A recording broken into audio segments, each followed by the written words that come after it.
Hey everybody, I'm alive! I'm here. I'm still alive and kicking. This is my vertical sleeve gastrectomy post-op recap. And everything has been going fantastic.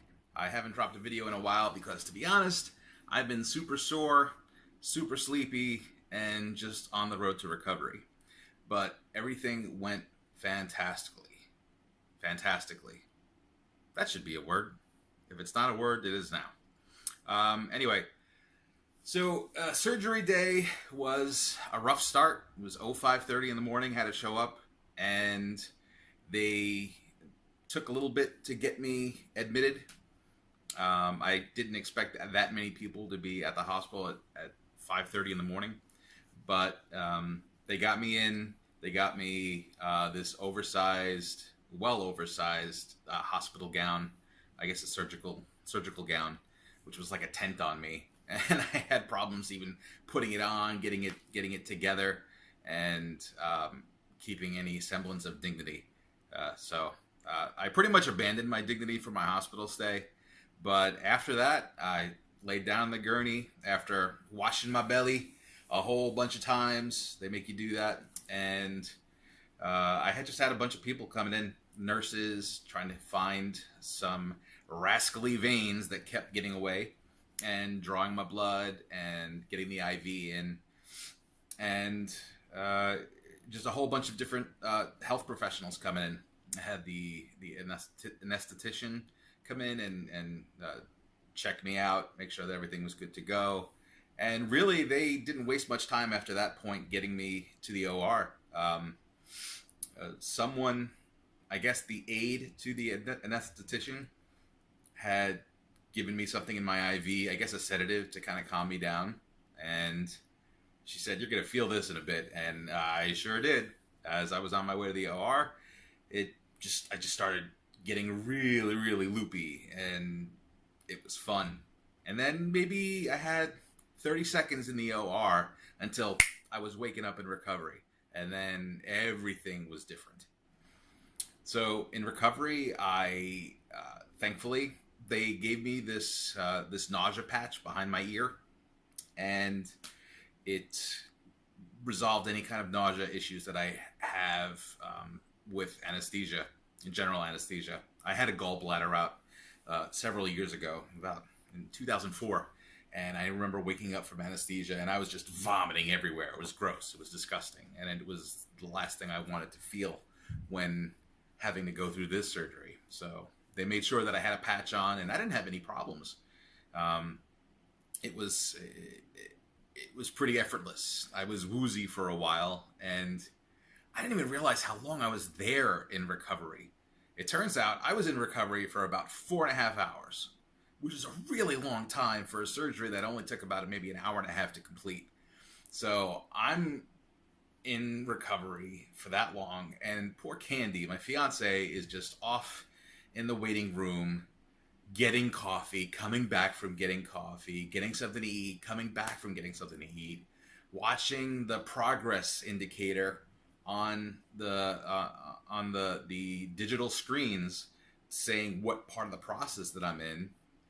And she finally sees that I'm in recovery, and still in recovery, and still in recovery, and no one is telling her that she has when I'm going to be out of recovery.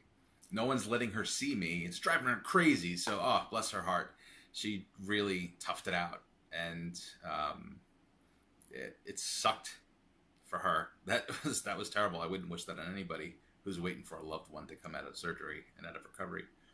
So I was done with recovery, and they brought me to my room. I saw Candy in it from like maybe 30 feet away, and I gave her the old 6 guns saying, "Hey, I'm good to go." I'm still out of my gourd, just loopy as anything. And that started my inpatient hospital stay for the most part. Nothing really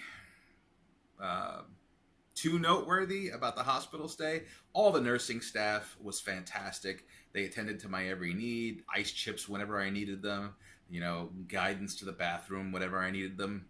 Like I said before, dignity was out the window, so whether I had the gown up in the front or open in the back, I didn't care. I didn't care at all, because all I was doing was recovering. And and they were quick with the drugs. Oh, those drugs. Those drugs were amazing. Being able to sleep as much as I did with no kids around. Oh my God, no kids. I have to go to a hospital just to get a vacation from 5 kids. It's not the most ideal of getaways, but man, it's effective. And they let me go the very next day. I had surgery at 7:30 in the morning on Wednesday, the 20th of June, and 21st of June at 12:30, I was out. They sprung me. So now I'm home. I've been home since June 21st. I've been on the recovery. I've been using very judicious use of Vicodin for naps and pain.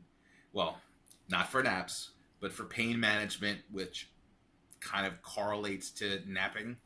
So I've been getting a good amount of rest, a good amount of sleep, and just trying to get as healthy as possible.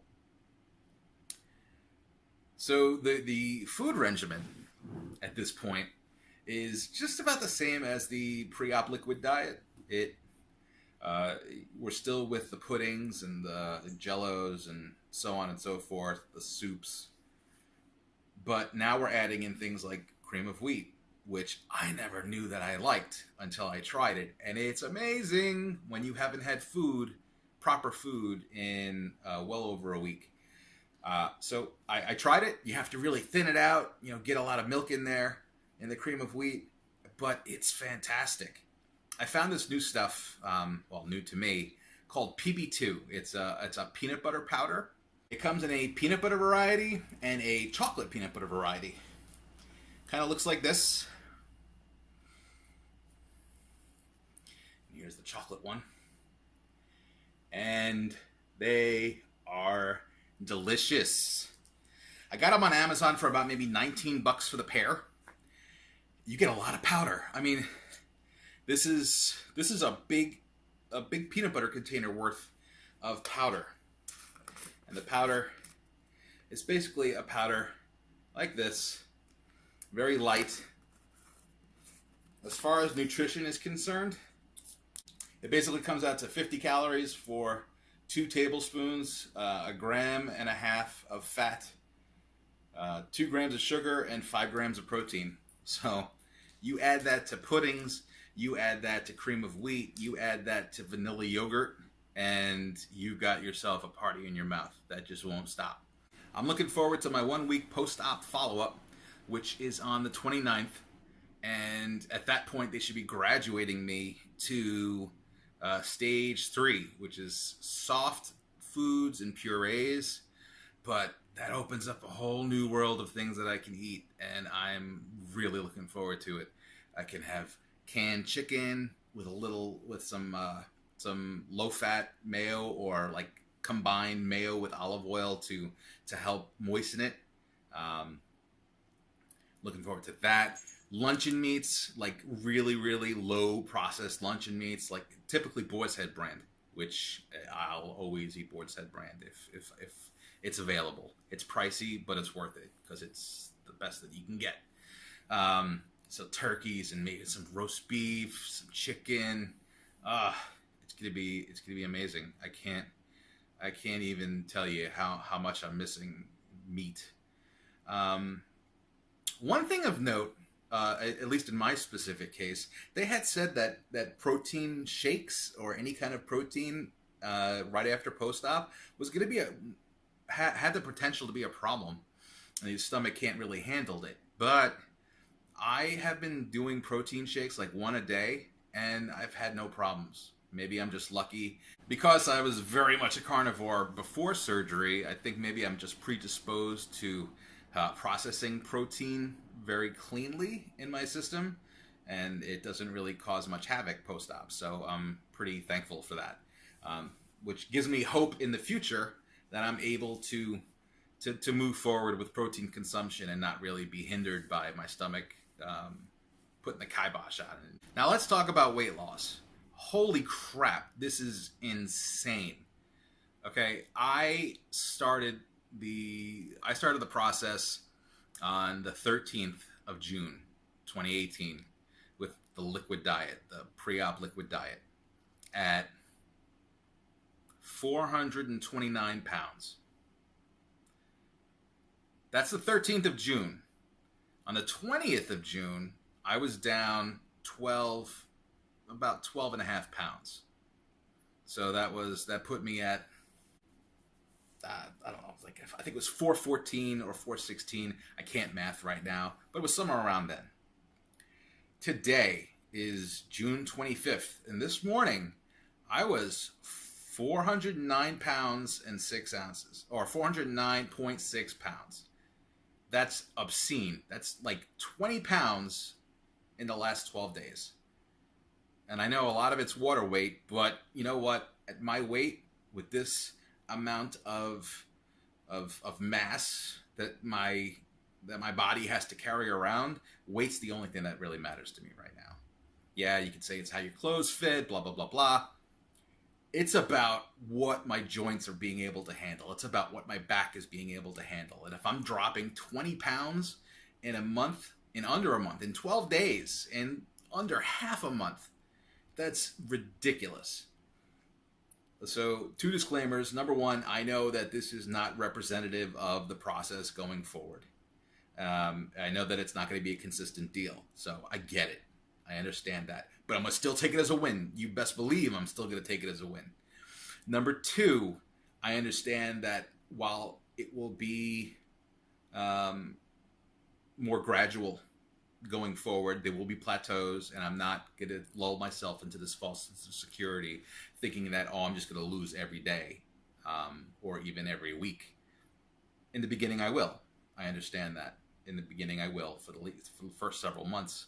But plateaus will happen, and I'll handle them as they come. You know, I'm not going to allow myself to beat myself up or be negative. You know, I've got a wonderful opportunity here, and I'm going to capitalize on it. So the weight loss has been fantastic. I already feel like I'm rocking the 3X shirts that I haven't been able to rock in a while, and the 4X is just ballooning on me. So I can definitely already see the changes, and it's encouraging, to say the very least. And finally, I really want to give yet another shout out to Candy, my fiance, who has just been so supportive in this whole recovery process. She really lets me do whatever I need to do. Nap throughout the day, stay in bed as much as possible, get my hydration. She's become a real big hydration Nazi. And, well, she was always a hydration Nazi, but now she can inflict her pain on me. And I appreciate it. I really do. She's been super supportive and is there whenever I need anything. Need to go to the store, get more Jell-O, get more protein shakes. She's there at a moment's notice.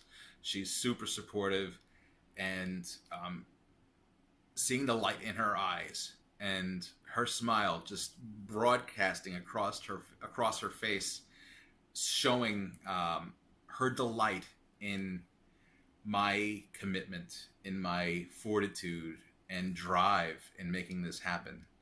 It means the world to me, and I want to keep seeing that smile on her face. I'm doing this for me, but seeing her so overwhelmingly happy from all of this, that's like such luscious gravy all over a nice roast beef sandwich. I know what I'm doing to myself. It's crazy, but that's what I think. It's just gravy, and she's the best. She's the best. So anyway, that's all I have for now. I think that's pretty extensive for recaps. I'll probably put together another video this coming week after my post-op visit. And once I get to stage 3, we'll get another food plan going. Got these little cups I'm going to start eating out of 1 ounce, 2 ounce, so on and so forth, little by little, as my stomach expands a bit and is less swollen. Right now it's very swollen from surgery. But I'll put another video together, and we'll keep this thing going. I really want you guys to be along with me on this journey, and hopefully I can help out with anyone else that has any problems down the way, or any questions. So yeah, if you have any questions, please leave some comments below. Like this video if you found it helpful. I hope you do. If you don't, that's cool, you know. And I hope to catch you here again. Be kind to yourself. And have a good one, everybody. Be well.